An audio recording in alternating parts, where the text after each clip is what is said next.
Great. Go for it. Okay, this is an addendum to this interview about Rotary. Some of the things that Rotary does and that its members initiate don't get the credit or the publicity that they deserve. Case in point, the internship program that you're a part of right now, right? Right. That was started at Climax, portable machine tools and welding systems, by a guy by the name of Jeff Gilmore, top flight guy, really people-centered, as good as they come, and smart, doctorate, and all that.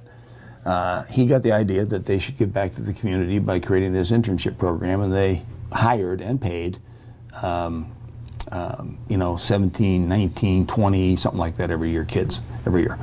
And kids, high school, college, that kind of thing.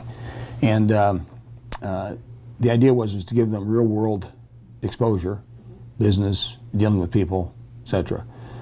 Making them understand that in order to do this and fund it, you had to have a return on investment, or you can't make it work. Then it becomes a money dependent program, and those have a way of going away over time. And so, but if it generates something on its own, then it can be perpetuated for ad infinitum. And so Climax handled it. We participated, we brought interns in here. My two kids were both over there as interns, which ended up being invaluable for them. In fact, a spillover of this thing, my son was picked to go to McMinnville, his second intern year, as a member of the Economic Development Partnership in McMinnville. Everybody talks about how great McMinnville is and all that. It's only got one street, as far as I'm concerned, 3rd Street. But, nonetheless, it's got a nice little place where people can go and walk down the street and shop and restaurants and all that kind of stuff. So anyway, he goes over there, and he comes back and tells me about what they do and how they keep that program going and what it's intended to do and all this kind of stuff. And then I started thinking, geez, why don't we do something like that in Newburgh? Okay? Well, that was about 2.5 years ago, maybe close to almost 3 now.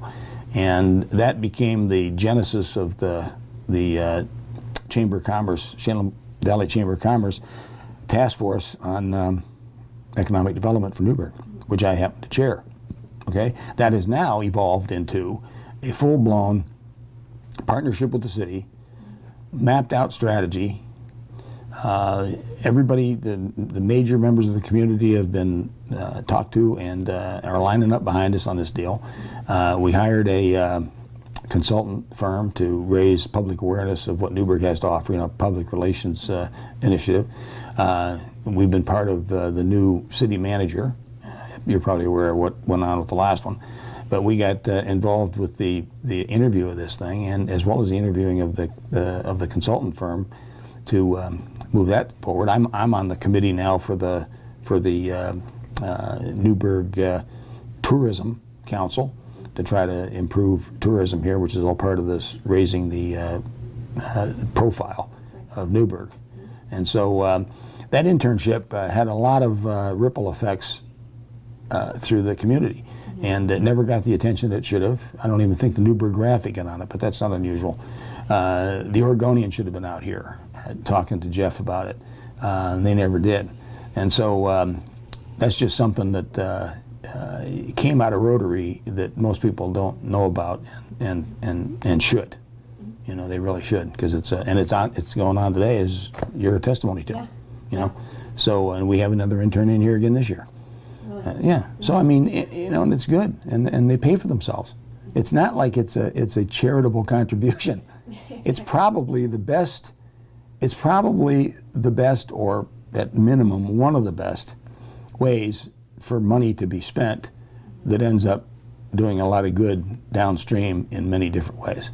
It's almost like it's money that's leveraged into a whole another level of impact. So that's it. Now it's a wrap. Now you know the rest of the story, as old Paul Harvey used to say.